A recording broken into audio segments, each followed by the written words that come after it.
Hello everyone, welcome back to my channel. সবাই কেমন আছেন? আশা করছি সবাই খুব ভালো আছেন। তো গুজরাটি বেঙ্গলি মিক্স লাইফস্টাইলের আরও একটি নতুন ভিডিওতে সবাইকে অনেক অনেক স্বাগত।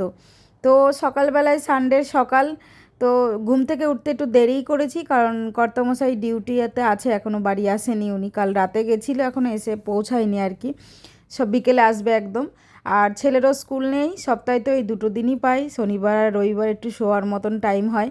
না হলে তো অন্য দিন সকাল 6টার মধ্যে উঠেই পড়তে হয়, ছেলেকে রেডি করাতে হয় তাকে স্কুলে পাঠানোর জন্য। তো যাই হোক, আজকে উঠতে উঠতে প্রায় 9টা বেজে গেছে। তো ভাবলাম 9টার সময় উঠে তেমন কোনো কাজ হয়নি, একটু ফ্রেশ হয়ে একটু চা খেয়ে নিয়েছিলাম।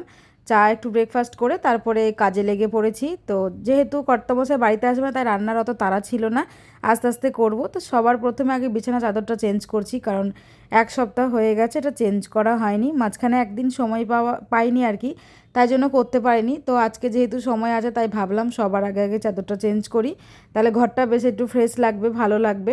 আর আরেকটা যে ঘর আছে, সেই ঘরে চাদরটা আমি সবসময় চেঞ্জ করি না, এটা 10-12 দিনে একদিন করি, কারণ সেই ঘরটায় তো শোয়া হয় না, তেমন একটা নোংরাও হয় না। সেই ঘরে শুধুমাত্র ছেলে পড়াশোনাই করে, বাকি ও ঘরে তেমন একটা হয় না, তাই সেই চাদরটা ওই 10-12 দিন পরে একদিন পাল্টে দিই। তো কথা বলতে বলতে আমার কাজ কমপ্লিট হয়ে গেছে, চাদরটা পেতে নিলাম, দুটো ঘরেই পরিষ্কার হয়ে গেছে ঘর দুয়ার। তারপরে একটু মোছামুছির কাজ শুরু করেছি, কারণ যেহেতু আজকে রান্নার অত তাড়া নেই, আস্তে ধীরে করবো, আর সকালে একটু ব্রেকফাস্ট হয়েও গেছিলো, তাই ভাবলাম একটু মোছামুছিটা করে নিই। তো ঘরে একটু ঝুলও হয়েছিল, সেই ঝুলও ঝেড়েছি। রবিবারে ঝুল ঝাড়ে কি না আমি সঠিক জানি না, তবে যাই হোক করে নিলাম আর কি। তারপরে এই যে আমার যে ড্রেসিং টেবিলটা আছে, ওখানে একটু ধুলোবালি পড়ে, যেহেতু আমার ঘরটা একদম কর্নারে না, তাই প্রচণ্ড ধুলোবালি উড়ে আসে। তারপরে আবার রাস্তায় সব কাজ হচ্ছে, কিসের পাইপ লাইনের কোনো একটা কিছু হচ্ছে, যার জন্য এত ধুলো উড়ে আসে কি বলবো তোমাদের। তো যাই হোক, সেগুলো তো পরিষ্কার রাখতে হবে, ঘর দুয়ার তো ওরমভাবে ছাড়া যায় না। তো আজকে ভাবলাম সময় আছে যখন, আজ একটু পরিষ্কার করে নিই। আর ড্রেসিং টেবিল, আলমারি, এগুলো তো আমার ছেলে বেশি নোংরা করে। দেখতেই পাচ্ছ আয়নাগুলোর মধ্যে কেমন দাগ পড়ে রয়েছে, কারণ সেই জলে স্প্রে করার বোতলটা আছে আমার, সেই মানে লাকি বাম্বর প্ল্যান্টটায় স্প্রে করি, সেটা দিয়েও সারা ঘরে জল স্প্রে করে, তো তার জন্য ওই রকম দাগ হয়ে যায়। তো সব মোছামুছি করার পরে স্নান টান করে নিলাম। তারপর সকাল থেকে একটু কারেন্টও ছিল না, পরে কারেন্টটা এসছে। তো আসার পরে ভাবলাম আগে মেশিনটা চালিয়ে নিই, কারণ ওর স্কুলের ড্রেস মেস সব রয়েছে, সেগুলো সব পরিষ্কার করতে হবে। তো সেই মতন মেশিনটা চালিয়ে দিলাম, জামা কাপড় মানে দিয়ে আর কি। তো আগে আমি লিকুইডটা ইউজ করতাম, পরে দেখলাম না লিকুইডটা এনে না পোষানো যায় না, পুরো মাস তো চলেই না, তার আগেই শেষ হয়ে যায়, কোনো সময় বেশি কোনো সময় কম পড়ে। তাই জন্য এই গুঁড়ো পাউডারটাই আমরা নিয়ে আসি, তো এটা দিয়েও হয়ে যায়, অসুবিধা করে না। তো যাই হোক, দেখো কারেন্টের যে সুইচটা দেখতে পাচ্ছ, সেটা আমি কিন্তু সেই ছেলের পেন্সিল দিয়েই দিয়েছি। তোমাদেরকে আগের কোনো একটা ভিডিওটা আমি বলেছিলাম, ওখানে আমি একবার কারেন্টে শর্ট খেয়েছিলাম। সেই থেকে আমার শিক্ষা হয়ে গেছে জীবনে, একবার ভুল মানে জল হাত দিয়ে ধরে ফেলেছিলাম, তো আগে থেকে ওখানে একটু মানে সাবানের গুঁড়ো লেগেছিলো, তো ধরেছিলাম, এমন ঝটকা মেরেছে ওখান থেকে।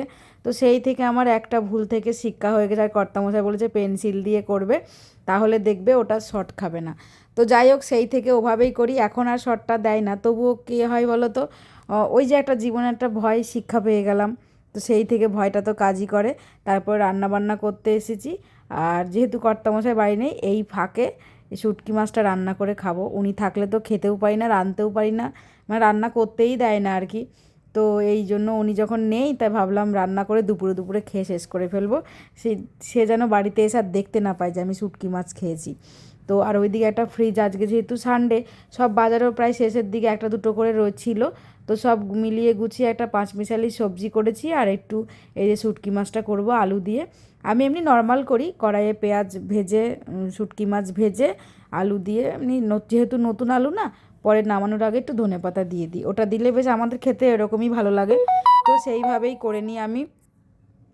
আর এদিকে রান্নাবান্না শেষ, ছেলেও খেতে বসেছে, ছেলেকে খাইয়ে দিচ্ছি। যেহেতু একটু টিভি দেখছে, নিজে নিজে খেতে চাইবে না, জ্বালাতন করে, তো সবজি খেতে চায় না বলে, আর আমি খাইয়ে দিই, আমি খাইয়ে দিলে তখন টিভি দেখতে দেখতে সব সবজিটা খেয়ে নেয়।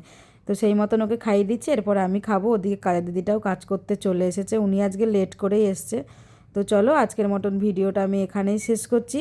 কেমন লাগলো ভিডিওটা জানাতে ভুলবেন না, ভালো লাগলে একটা লাইক কমেন্ট শেয়ার করে নেবেন, আমার চ্যানেলটিকে সাবস্ক্রাইব করে নেবেন। দেখা হবে নতুন ভিডিও।